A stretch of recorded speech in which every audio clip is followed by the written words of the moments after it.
자, 여러분들 반갑습니다. 자, 판례 공부 2023년 6월 1일자입니다. 제가 급하게 한번 쭉 보려고 하는 겁니다. 지금 요거는 국제법 관련된 건데, 대한민국 법원의 관할을 배제하고 외국 법원을 관할 법원으로 하는 전속적인 국제재판 관할 합의가 유효하기 위한 조건. 자, 요 부분은 뭔 것 같습니까? 여러분들 볼 때는. 외국 공간과 관련돼 가지고 이게 서로 분쟁이 있는 경우겠죠. 여기 보면 그런 길 것 같은데 아마 그런 것 같습니다. 여러분들이 외국 공간과 관련돼 가지고 계신 분들은 한번 좀 살펴보시면 되겠네요. 요거는 우리는 좀 넘어갈게요. 쭉 넘어가고요. 자, 요거는 또 뭔가요? 한번 봅시다. 그 설명 의문대, 설명 업무. 자, 요것도 한번 좀 봅시다. 수분양자 지위 확인의 손대. 약관에 정하여진 사항이 거래사항, 약관에 정하여진 사항 자체가 있죠. 거래사항 일반적이고 공통된 것이라고 합니다. 그리고 고객이 별도의 설명 없이도 충분히 예상할 수 있는 경우거나 이미 법령에 의해서 정해진 것을 되풀이하거나 부연하는 정도에 불과하는 경우에는 사업자에게 설명 의무가 없다라고 하는 거죠. 그러니까 법령에 없는 아주 요거는 중요한 사항이라고 한다면 그 수부장자들한테 굉장히 그 이해관계에 첨예한 어떤 피해를 입을 수 있는 상황이라든지 또 그런 어떤 특수한 어떤 그런 사항이라면 있죠. 특약 사항이나 이런 부분은 약관은 설명해야 되지만 그렇지 않은 경우에는 설명 의무가 있는지 하면 그렇지가 않다라고 하는 거네요. 참고적으로 여러분도 그럴 것 같죠? 너무 근데 약관이 너무 작아서 그 문제인 거죠. 보험 같은 경우는 특히 그렇잖아요. 그래서 그 보험 같은 경우는 제가 볼 때는 그래요. 좀 아시는 분들한테 좀 물어봐야지 일일이 그 보려고 하니까. 그리고 보험회사에서도 좀 그 약관 같은 걸 좀 굵직굵직하게 좀 적어줬으면 좋겠네요. 이게 너무 작아가지고 그건 참 보기가 그쵸. 그 다음에 여기는 뭔가 징계 무효 확인이네요. 징계 무효를 해달라. 공무원분들이 무슨 문제가 있어서인 것 같은데 공무원분들 중에서 한번 이 부분은 한번 좀 살펴보시기 바랍니다. 왜 내게 징계를 했느냐라고 해가지고 요거 무효 확인을 좀 해달라 이런 부분이 나와 있네요. 담장 철거다 이 부분인데 담장 철거를 해달라.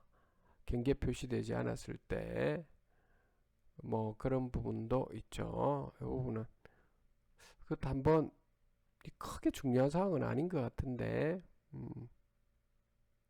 요거는 넘어가겠습니다. 이게 당연한 상황인 것 같은데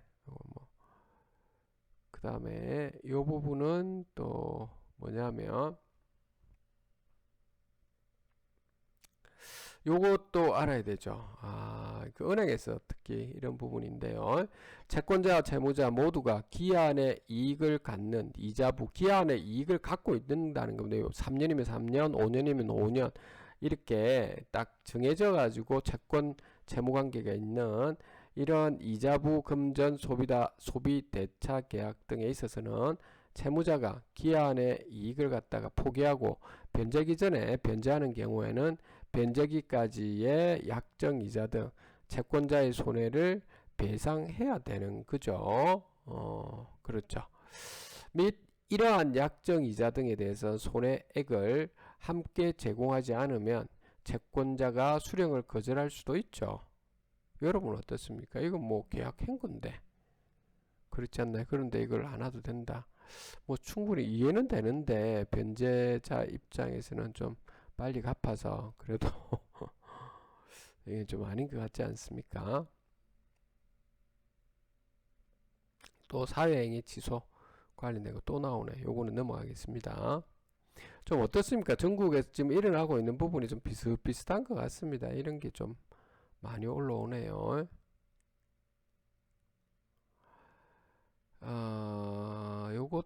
참 이게 지역주택조합과 관련돼 가지고 또 문제가 좀 많이 좀 발생하고 있죠.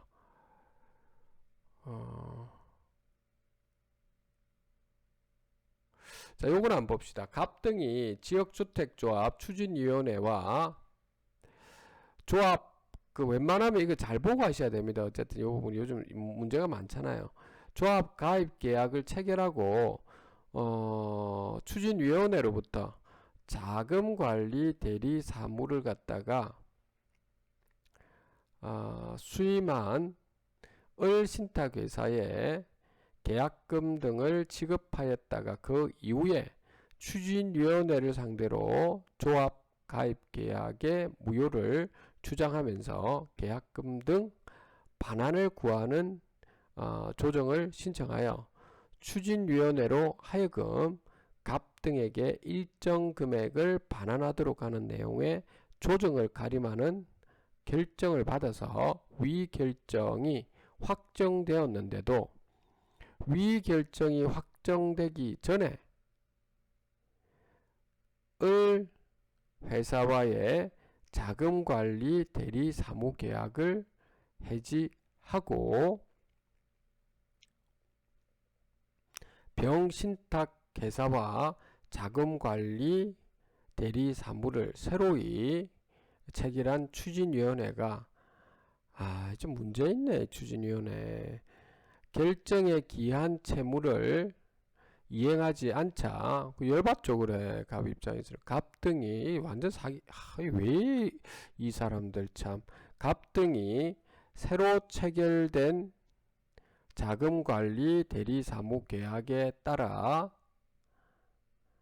추진위원회가 병회사에 대하여 갖는 금전채권에 관하여 채권 압류 및 추심 명령을 받아 추신금 청구를 한 사안에 당연히 이렇게 하겠죠. 그러니까 누가 문제입니까? 추진위원회 이 사람들이 이게 좀 문제네. 자금관리 대리 사무 계약에 따라 가지고 병회사의 관리 계좌로부터 청약금과 조합원 분담금을 반환받기 위한 절차적 요건이 계약서 문헌 자체로도 명확하고 위와 같은 절차적 요건이 구비되었다고 볼 증명이 없는 이상 병회사로부터는 추진위원회의 청약금 등 반환 청구에 대하여 지급을 거절할 수 있어 추진위원회의 금전 지급 의무를 부담한다고 볼 수 없는데도 이와 달리 본 원심 판단이 법리 오해의 잘못이 있다 이렇게 해놨네요.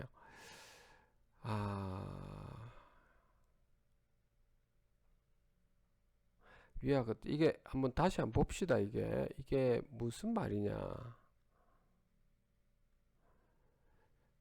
봅시다. 여기 체결 대리 사무가 병회사의 대리 계약으로부터 청약금과 조합의 분담을 받기 위해 추진위원회 서면 동의를 받은 청약자의 신청 해지 요청서, 환불급 지급 요청서 및 추진위원회 업무 대행사 공동의 지급 요청서가 필요함이 계약서 문연 자체로 명확하고 위와 같은 절차적 요건이 구비되었다고 볼 증명이 없는 이상 병회사로부터는 추진위원회의 청약금 등 반환 청구에 대해서 지급을 거절할 수가 있죠. 그래. 추진위원회의 금전 지급 의무를 부담한다고 볼 수는 없죠. 이게 추진위원회가 이 문제인 겁니다. 추진위원회. 이와 달리 추진위원회가 병회사의 청약금 등의 반환을 구할 수 있는 채권이 있음을 전제로 해서 갑 등의 추징금 청구를 일부 인용. 갑만 지금 낭패네. 갑만요. 그렇죠. 할 수 없죠. 제가 봐도 이게 정확하게 여기 보면 명확하게 이게 참나 추진위원회와 병 사이에 또다시 수탁자로 해가지고 이러한 환불금 지급 요청서라든지 이런 업무 대행에 필요한 좀 계약서 문헌이 명확하지 않은 사항이다 보니까 간만 좀 피해를 입는 이런 상황이 벌어지네요. 웬만하면 있죠. 지역주택조합은 여러분들이 그래요. 이게 좀 말썽이 좀 많습니다. 아시다시피 안 하는 게 좀 좋습니다. 웬만하면 그 다음에 그 채권조사 확정 재판에 따른 이해소 해가지고 중소기업에 대한 그 회생계획 인가 결정으로 신용보증기금에 대한 주 채무가 감면된 경우에는 신용보증기금이 연대 보증인에 대한 회생 절차에서 행사할 수 있는 권리의 범위 먼저 이런 부분이 나와 있는데 그래 이게 중소기업은 살려야 되기 때문에 여러 가지 우리 국가에서도 감면을 좀 많이 시키고 막 하고 있죠. 자, 넘어가겠습니다. 요 부분은 또 요거는 또 요 부분은 좀 중요하네요. 금전 채권에 대하여 그 채권 압류 및 추심 명령이 있는 경우에는 제3 채무자가 채권 압류 전에 채권 압류 채무자에게 대항할 수 있는 사유로 인해서 대항할 수 있는 뭐 사유가 있는가 없어요. 대항력이 뭐가 있는 것 같습니다. 압류 채권자에게 대항할 수 있는지 여부 대항할 수 있죠. 만약에 뭐 대항할 이유가 있으면 여부 및 전부 명령이 있는 경우 제3 채무자가 채권 압류 전 피전부 채권자에게 가지고 있는 항변 사유로 전부 채권에게 대항할 수 있는지 그렇죠. 뭐 이런 것도 있죠. 대부분은 그런데 그런 게 좀 없는데 반해서 아마 몇 가지가 있죠. 그런 부분이죠. 거기에 들어가 있고요. 자, 넘어가겠습니다.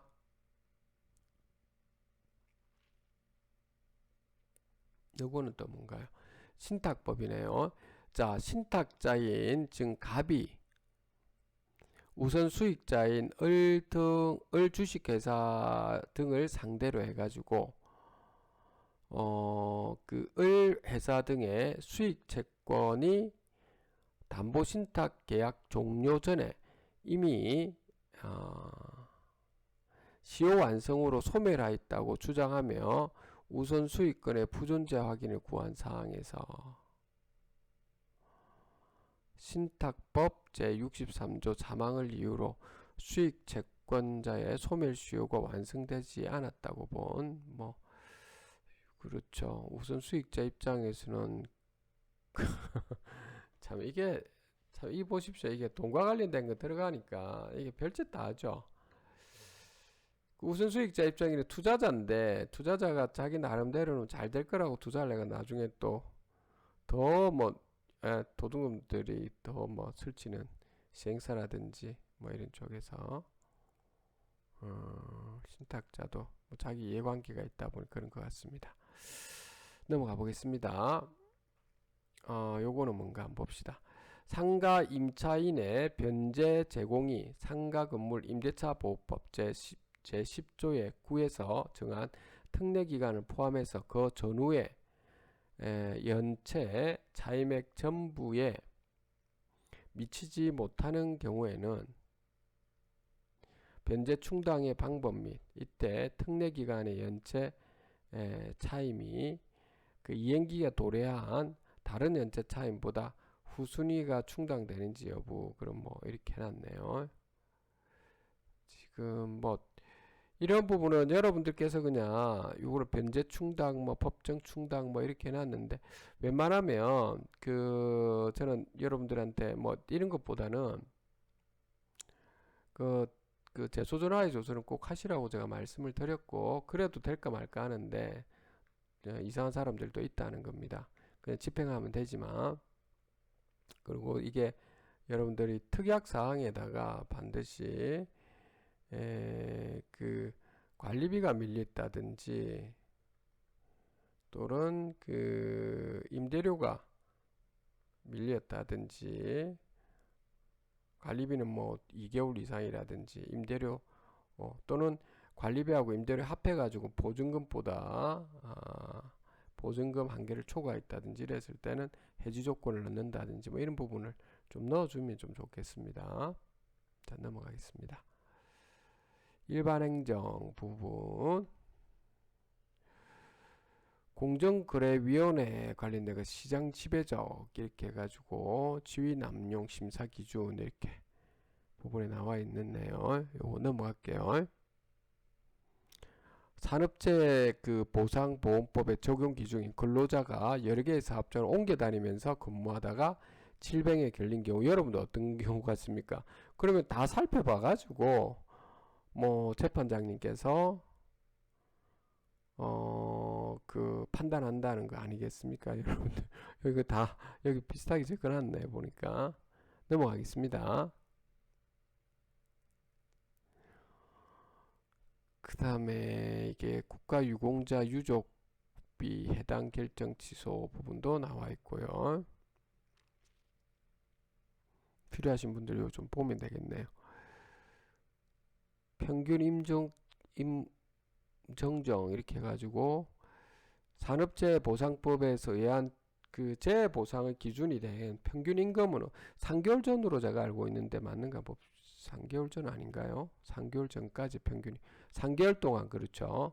발생한 날 이전 3개월 동안에 그 근로 지급된 임금 총액을 총액 기준으로 나눈 금액이죠. 그렇죠. 아마 그런 걸로. 아유, 이게 성폭력 사건 이런 게 참 문제입니다. 그렇죠. 이런 분들 좀 과하게 우리가 이런 일들이 발생할 수도 많기 때문에 좀 개정을 좀 해서 있죠. 처벌을 좀 강화시켜야 되죠. 이런 부분은 성폭력 사건이 좀 6월 2일자 온 거 보니까 상고 이유서 들어왔고요. 범죄 수익은 은닉 뭐 이런 것들도 좀 강하게 좀 처벌을 해야 됩니다. 우리가 이런 것들도. 자, 여기까지 다 됐습니다. 오늘 여기까지 하도록 하겠습니다. 감사합니다.